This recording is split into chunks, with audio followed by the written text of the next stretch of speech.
चल हो जा शुरू। केसरिया से मन जोगी हुआ रे, दिल झूमे देखो मतवारा हुआ रे, दिल झूमे देखो मतवारा हुआ रे। हर पल मनाओ केसरी त्योहार। विमल, बोलो जुबान केसरी। एक प्रकार से भारतीय जनता पार्टी की सारी जिम्मेदारी महाराष्ट्र में एक लीडर के रूप में मेरे ऊपर थी। तो ये जो हमारा महाराष्ट्र में डिबैकल हुआ है, या जो हमें एक प्रकार से हार मिली है, हमारी सीटें कम हुई है, इसकी पूरी जिम्मेदारी ये मेरी है। मैं इस जिम्मेदारी को स्वीकारता हूं। कहां कमियां रही है उसको पूरा करने की कोशिश करूंगा।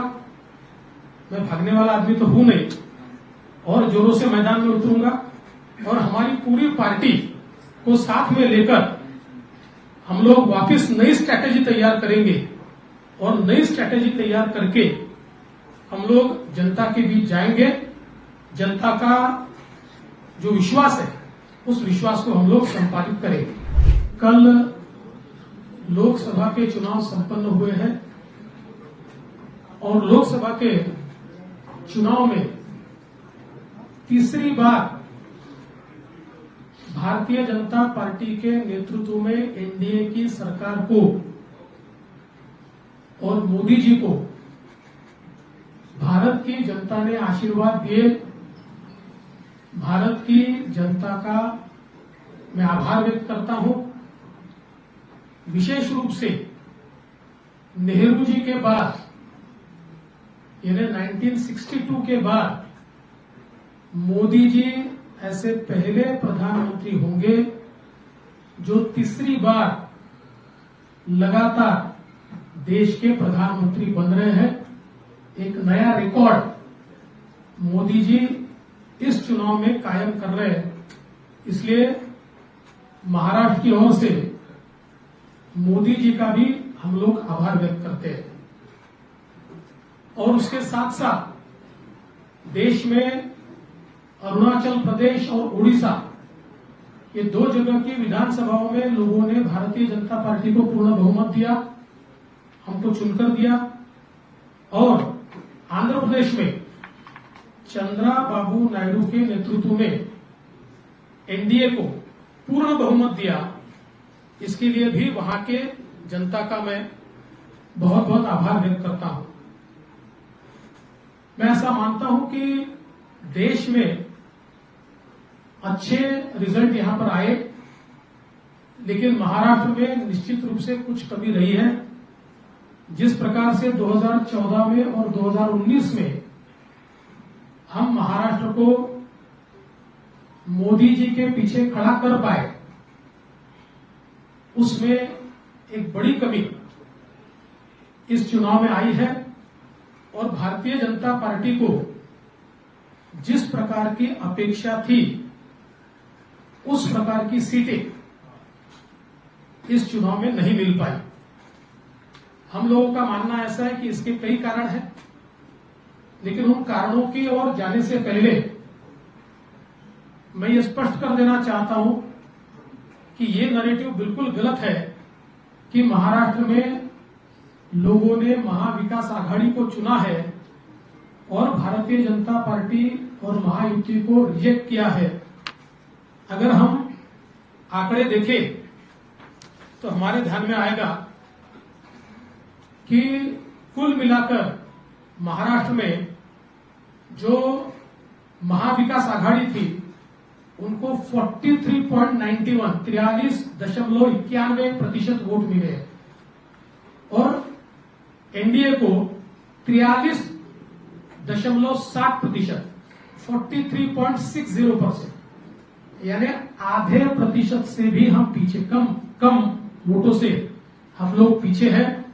तो इसका मतलब यह है कि दोनों को लोगों ने समान वोट दिए हैं, कहीं पर भी हमको रिजेक्ट किया है, इस प्रकार की परिस्थिति नहीं है।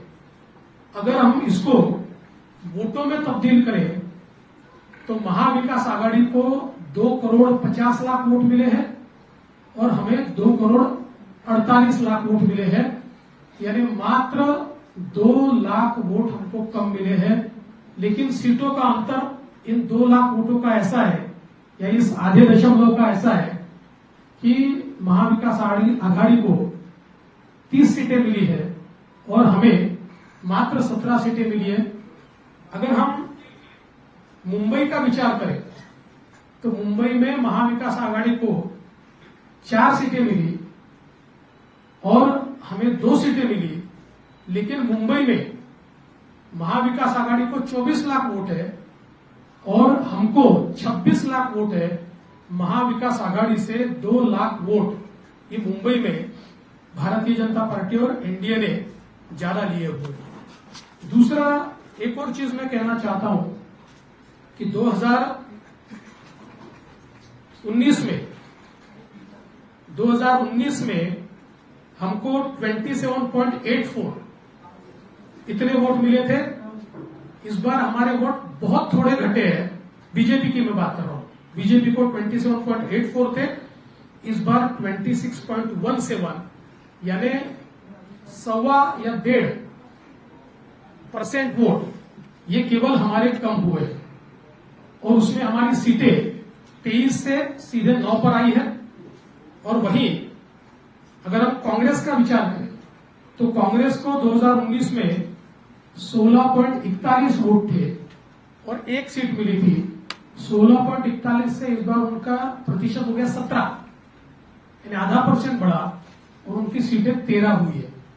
तो अगर हम लोग कुल मिलाकर ये सारी चीजें देखें तो मैं ऐसा कह सकता हूं कि भारतीय जनता पार्टी को और एनडीए को या महायुति को लोगों ने अच्छे वोट दिए हैं, लेकिन पॉलिटिकल अर्थमेटिक इस प्रकार का रहा कि हमारे खिलाफ के वोट ये बड़े पैमाने पर कंसोलिडेट हुए और इसका परिणाम मैं अगर बीजेपी का विचार करूं तो हमारी 8 सीटें ऐसी है कि जो 4% से भी कम वोटों से हारी है। करीब 6 सीटें ऐसी है जिसमें 30,000 से कम मार्जिन से हम हारे हैं और 2,000 से 4,000 से 6,000 से हारने वाली भी सीटें हमारी है।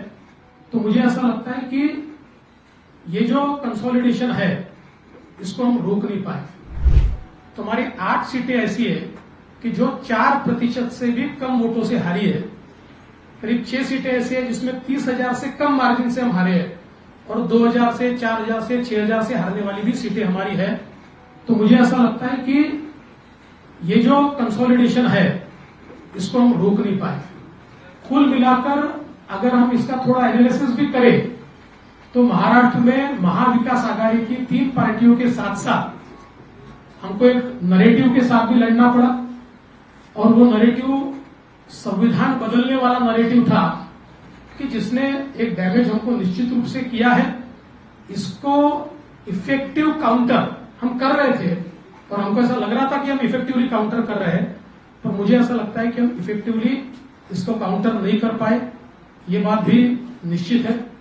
और कई कारण आज हमारी जो बैठक हुई, इस बैठक में इस हार के और कई कारण हम लोगों के ध्यान में आए, जिसमें विशेष रूप से कई जगह पर हमारे उम्मीदवारों की एंटी इनकम्बेंसी हम असेस नहीं कर पाए और उसके कारण 2 बार 3 बार के कई उम्मीदवार थे कि जिनको चुनाव के दरमियान हमारे ध्यान में आया कि इनके बारे में एक एंटी इनकम्बेंसी है। ये एक जरूर कारण रहा। हमारा जो पैच का पट्टा है उसमें जो पैच के एक्सपोर्ट के बारे में डिसीजन थोड़ा लेट हुआ, डिसीजन तो हुआ लेकिन उससे पहले सरकार पैच खरीद रही थी, लेकिन नरेटिव एक बड़ा उसमें तैयार हुआ जो उन सीटों पर हमारे कुछ वोटों को कम किया उसने, और उसका भी हम लोगों को प्रॉब्लम कुछ न कुछ पैमाने पर हुआ है। इसके साथ साथ सोयाबीन और कपास के बारे में मुझे ऐसा लगता है कि उसमें हम लोगों ने जो अनाउंसमेंट की थी कि जो भावांतर योजना के तहत हम किसानों को मदद करेंगे, उस भावांतर योजना को हम लोग आचार संहिता से पहले लागू नहीं कर पाए, लोगों को हम पैसा नहीं दे पाए। तो उसमें भी एक हम लोगों की कमी रही है और इसके साथ साथ और भी कई कमियां हमारी हैं, जिन कमियों के ऊपर हमने विचार किया और मुझे ऐसा लगता है कि इन कारणों के चलते कुछ सीटें हमारी निश्चित रूप से कम हुई। एक हम लोग बड़ा ब्रेनस्टॉर्मिंग भी इसके ऊपर करेंगे। अभी आज हमारे कई वरिष्ठ नेता नहीं पहुंच पाए क्योंकि कल देर रात तक काउंटिंग चली है, तो हम लोग सब लोग मिलकर फिर एक बार एक ब्रेनस्टॉर्मिंग करके और विधानसभा के लिए हमारी स्ट्रेटेजी तय करेंगे।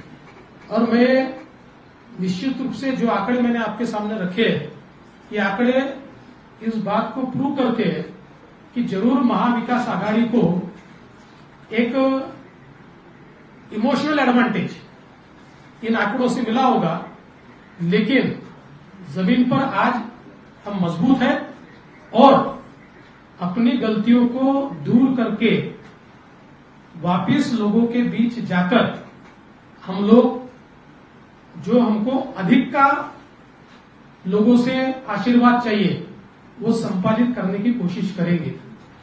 इस पूरे चुनाव में हमारे प्रदेश के अध्यक्ष बावनकुळे जी, हमारे मुंबई के अध्यक्ष आशीष शेलार जी, इन्होंने बहुत अच्छा काम किया है। मैं निश्चित रूप से उनकी प्रशंसा करता हूं। कार्यकर्ताओं ने भी जी जान से काम किया है। महाराष्ट्र में चूंकि एक प्रकार से भारतीय जनता पार्टी की सारी जिम्मेदारी महाराष्ट्र में एक लीडर के रूप में मेरे ऊपर थी, तो ये जो हमारा महाराष्ट्र में डिबैकल हुआ है या जो हमें एक प्रकार से हार मिली है, हमारी सीटें कम हुई है, इसकी पूरी जिम्मेदारी ये मेरी है। मैं इस जिम्मेदारी को स्वीकारता हूं। कहां कमियां रही है उसको पूरा करने की कोशिश करूंगा। मैं भागने वाला आदमी तो हूं नहीं और जोरों से मैदान में उतरूंगा और हमारी पूरी पार्टी को साथ में लेकर हम लोग वापस नई स्ट्रैटेजी तैयार करेंगे और नई स्ट्रैटेजी तैयार करके हम लोग जनता के बीच जाएंगे। जनता का जो विश्वास है उस विश्वास को हम लोग संपादित करेंगे।